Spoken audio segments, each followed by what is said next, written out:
ರಾಷ್ಟ್ರ ರಾಜಧಾನಿ ದೆಹಲಿಗೆ ಹೊರಟಿದ್ದಾರೆ ಉಪಮುಖ್ಯಮಂತ್ರಿ ಡಿಕೆ ಶಿವಕುಮಾರ್. ಕೆಂಪೇಗೌಡ ಅಂತಾರಾಷ್ಟ್ರೀಯ ವಿಮಾನ ನಿಲ್ದಾಣದಿಂದ ಹೊರಟಿದ್ದಾರೆ ಡಿಸಿಎಂ ಡಿಕೆಶಿ. ಇವತ್ತು ಬೆಳಗ್ಗೆ 9 ಗಂಟೆಗೆ ವಿಮಾನದ ಮೂಲಕ ದೆಹಲಿಗೆ ಹೊರಟಿದ್ದಾರೆ ಉಪಮುಖ್ಯಮಂತ್ರಿಗಳು. ರಾಜ್ಯ ನಾಯಕತ್ವದಲ್ಲಿ ಬದಲಾವಣೆ ಮಾಡುವಂತೆ ಮನವಿ ಏನಾದರೂ ಮಾಡ್ತಾರಾ ಡಿಕೆಶಿ ಅನ್ನುವಂತ ಪ್ರಶ್ನೆ ಕಾಡ್ತಾ ಇದೆ. ಶಿವರಾತ್ರಿಗೆ ಸಂಕ್ರಾಂತಿ ಮಾಡುವಂತೆ ಹೈಕಮಾಂಡ್ ಮುಂದೆ ಬೇಡಿಕೆ ಇಡುವಂತಹ ನಿರೀಕ್ಷೆ ಇದೆ.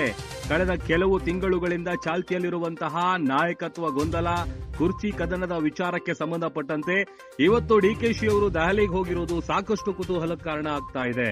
ಶಿವರಾತ್ರಿಗೇನಾದರೂ ಕ್ರಾಂತಿ ಆಗತ್ತಾ ಅನ್ನುವಂತ ಪ್ರಶ್ನೆ ಇದೆ. ರಾಜ್ಯದ ಉಪಮುಖ್ಯಮಂತ್ರಿ ಡಿಕೆ ಶಿವಕುಮಾರ್ ಇವತ್ತು ದೆಹಲಿಯಾನ ಹೊರಟಿದ್ದಾರೆ. ನೋಡಿ, ಮೊನ್ನೆಯಷ್ಟೇ ಮೈಸೂರು ವಿಮಾನ ನಿಲ್ದಾಣಕ್ಕೆ ಆಗಮಿಸಿದ್ದ ಕಾಂಗ್ರೆಸ್ ಮುಖಂಡ ರಾಹುಲ್ ಗಾಂಧಿ ಅವರನ್ನ ಭೇಟಿಯಾಗಿ ಮಾತುಕತೆ ನಡೆಸಿದ್ದ ಡಿಕೆಶಿ ಇವತ್ತು ದೆಹಲಿಗೆ ತೆರಳಿದ್ದಾರೆ. ಡಿಸಿಎಂ ಡಿಕೆ ಶಿವಕುಮಾರ್ ಅವರ ಈ ದಿಢೀರ್ ಭೇಟಿ ಏನಿದೆ ಕಾಂಗ್ರೆಸ್ ವಲಯದಲ್ಲಿ ಭಾರೀ ಚರ್ಚೆಯನ್ನ ಹುಟ್ಟು ಹಾಕಿದೆ.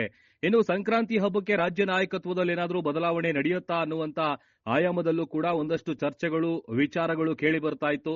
ಆದರೆ ಕಾಂಗ್ರೆಸ್ನ ಹೈಕಮಾಂಡ್ ಯಾವುದೇ ಸೂಚನೆಯನ್ನ ಕೊಟ್ಟಿರಲಿಲ್ಲ.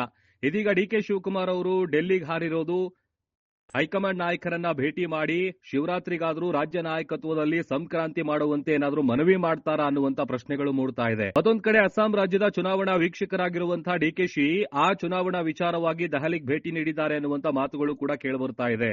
ಒಟ್ನಲ್ಲಿ ಸಂಕ್ರಾಂತಿಗೆ ಸೇಫ್ ಆಗಿರುವ ಸಿದ್ದರಾಮಯ್ಯ ಅವರ ಸಿಎಂ ಕುರ್ಚಿ ಶಿವರಾತ್ರಿಯಲ್ಲೂ ಸೇಫ್ ಆಗತ್ತಾ ಅಥವಾ ಶಿವಕುಮಾರ್ ಅವರ ಪ್ರಾರ್ಥನೆಗೆ ಹೈಕಮಾಂಡ್ ಅಸ್ತು ಅನ್ನುತ್ತಾ ಅನ್ನುವಂಥದ್ದು ಸದ್ಯ ಕಾದ್ ನೋಡಬೇಕಾಗಿದೆ.